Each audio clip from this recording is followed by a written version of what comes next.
প্রিয় ভাইয়েরা, আমরা সাম্প্রতিক সময়ে দেখেছি অতীতের মতো যে সকল বাংলাদেশকে অস্থির করার জন্য পৃথিবীর বিভিন্ন রাষ্ট্রের কাছে আমাদের ভাবমূর্তিকে ক্ষুণ্ণ করার জন্য উলামায়ে কেরাম, ফোজালায়ে জাম, বিশেষ করে ইসলামকে যারা পছন্দ করে তাদেরকে কালপ্রিট বানানোর জন্য এবং বিদেশি স্বার্থ সিদ্ধির জন্য, বিদেশিদের কাছে ব্যর্থ রাষ্ট্র প্রমাণের জন্য এক শ্রেণীর জঙ্গিত্ববাদের একটা নাটক আমাদের সামনে সাজাতো। এই জঙ্গিত্ববাদের নাটক ছিল বিদেশি প্রভুদেরকে খুশি করা এবং নিজেদের স্বার্থ সিদ্ধি করার অন্যতম একটা মাধ্যম, এর বাহিরে আর কিছু নয়। প্রিয় ভাইয়েরা, বর্তমানেও আমরা দেখছি যে একদল লোক এইরকমভাবে এই নতুন নাটককে আবার আমাদের সামনে নিয়ে আসার জন্য চেষ্টা করছে এবং এই নাটকের ক্ষেত্রে আমরা দেখেছি তাদেরকে জিজ্ঞাসা করা হয়েছে যে আপনারা কেন এইগুলার নাম দিলেন, যেই ব্যক্তিত্বদের নাম দিলেন তারা এই দেশে থাকে, এই দেশে চলাফেরা করে, তাদেরকে আমরা চিনি, অথচ তাদের কোনো ইনভেস্টিগেশন ছাড়া আপনি কেন নাম দিয়ে দিলেন? সেই দায়িত্বশীল পিবিআই কর্মকর্তা, পুলিশেরা তারা বলতেছে আমাদেরকে বলেছে, আমরা তাই দিয়েছি।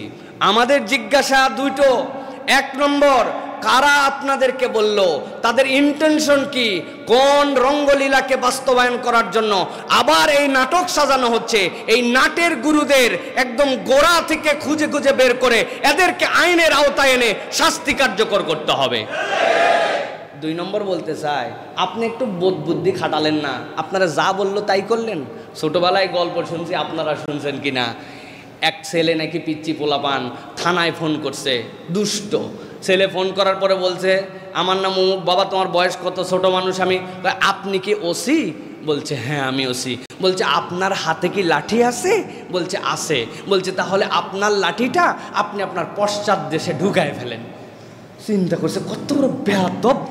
এই কথা বলে মোবাইল ফোন রেখে দিছে, টেলিফোন। খানিকক্ষণ পরে আবার ওই লোক ফোন দিছে, ওই লোকের কাছে ওই পিচ্চি দিয়েই তো বুঝছে এই পিচ্চি। বলছে আপনি কে?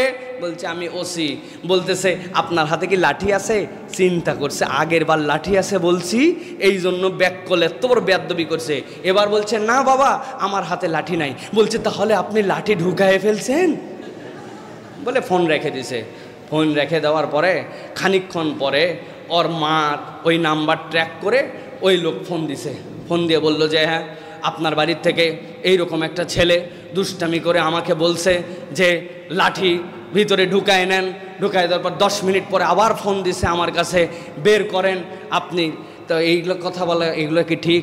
তো ওর মা বলতেছে যে দেখেন আপনি একটা ছোট মানুষের কথাই লাঠি ঢুকাতে গেলেন কেন? যদিও এটা জোকস, কিন্তু আমাদের পুলিশের আবাল এবং তাদের ব্যর্থতা দেখে মনে হচ্ছে যে উনাদেরকে বলে দিল আর ওনারা শিশু। বাংলাদেশে যেই সকল মানুষের নামে এটা বলা হয়েছে, বাংলাদেশের প্রত্যেকটা মানুষ তাদেরকে চিনে, যুবকরা তাদেরকে পছন্দ করে। খুঁজে খুঁজে যাদের হাতে অস্ত্র, যাদের হাতে দেশকে অস্থিরতার বিভিন্ন আইটেম আমরা দেখেছি, তাদেরকে কখনো জঙ্গি বলা হয় না, শুধু ইসলামপন্থীদেরকে জঙ্গি বলা হয়। এটা একটা বিদেশি ষড়যন্ত্র, বাংলাদেশকে নতুন করে অস্থির করার তাদের পায়ে তারা, ঠিক না? আমরা দ্ব্যর্থহীন কণ্ঠে বলে দিতে চাই এই পাঁয়তারার দিন শেষ। নতুন করে পাঁয়তারা করবেন আপনারা, কিন্তু এর হারে হারে এর প্রত্যেকটা অপকর্মের রিয়াকশান কিন্তু পাবলিক থেকে পাবেন। কেন? আপনি দেখবেন বিদেশিরা এসে বলতেছে জঙ্গিবাদ কত হালকা করে দেখা উচিত নয়। তারা আমাদেরকে বলতেছে এখানে মানবাধিকার কমিশনের নামে এমন কমিশন করতে হবে যেখানে সকল দায় বাংলাদেশের জনগণকে নিতে হবে। আরে দায় মুক্তি দিয়া পৃথিবীর কোনো জায়গায় কোনো কমিশন কোনো অফিস হয় নাই, তুই আগেই দায় মুক্তি চাস কেন? তার মানে তোর অপকর্ম করার নিয়ত আছে ভিতরে, ঠিক কিনা? আমাদেরকে দুধের শিশু মনে করছে। সুতরাং আমরা বলবো এই সকল নাটক করে এই দেশটাকে আর নতুন করে অস্থির করেন না। আর যারা এটা করতেছেন তারা তদন্ত করে দেখেন যে কার নির্দেশে, গোড়ায় কি উদ্দেশ্যে, কেন এটা করেছে। আমরা এই মামলা তো ইনশাআল্লাহ তারা টিকাতে পারবে না, কারণ এটা একটা সর্বস্বই মিথ্যা মামলা। কিন্তু কেন এটা করা হলো তার গোড়ার খবর আমরা জানতে চাই। অনেক ক্ষেত্রে এরকমও হতে পারে ইচ্ছা করে কতকগুলো মানুষের নাম ঢুকায়া অরিজিনাল যারা এই টাইপের মেন্টালিটি রাখে তাদেরকে আড়াল করে ভিন্ন কোনো গেম খেলারও তাদের পাঁয়তারা থাকতে পারে, নানান অ্যাঙ্গেল থাকতে পারে। আপনারা এইটার কার্যকারণ তদন্ত করে জাতির সামনে এটা প্রকাশ করবেন, এটা আমাদের দাবি। আল্লাহ রাব্বুল আমিন আমাদেরকে এই দেশকে আল্লাহ হেফাজত করবেন, আল্লাহুম্মা আমিন। শাইখ, বর্তমানে একদল রাজনীতির কারণে আলেম ওলামাদেরকে গালাগালি করে, এ বিষয়ে আপনি কি বলেন? প্রিয় ভাইরা, প্রথম কথা হচ্ছে মানসাব্বা ফালাইসা মিন্না।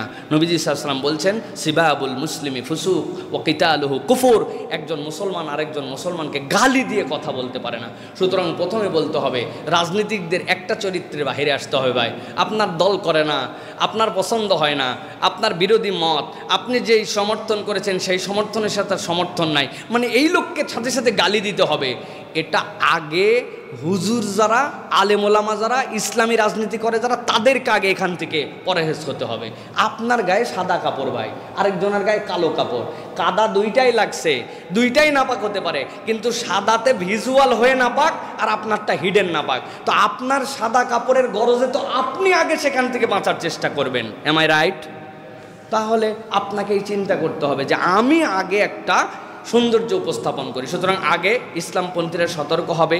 সাথে সাথে বলবো যে দ্বিতীয় একটা শ্রেণী আছে, ইসলামপন্থী বলে তাদেরকে গালি দেয় না, ইসলাম পছন্দ করে, আলেম ওলামা, তাদেরকে ক্রিটিসাইজ করতে পারলে তাদের মনের মধ্যে সুখ হয়, তাদের অন্তরের সাথে শয়তানি জড়িত, সুতরাং উমুককে তুমুককে এই কথা বলে তারা মজা নেয়। সাধারণ একজন মানুষকে অপমান করা আর আলেম ওলামাকে অপমান করার মধ্যে আসমান জমিন পার্থক্য আছে। এই বোধের জায়গাটা তাদের মরে গেছে। সুম্মুন বুকমুন অমিউন, তাদের সব যেন মরে গেছে, নিরেট যেন রাজনীতি তাদের কাছে শেষ।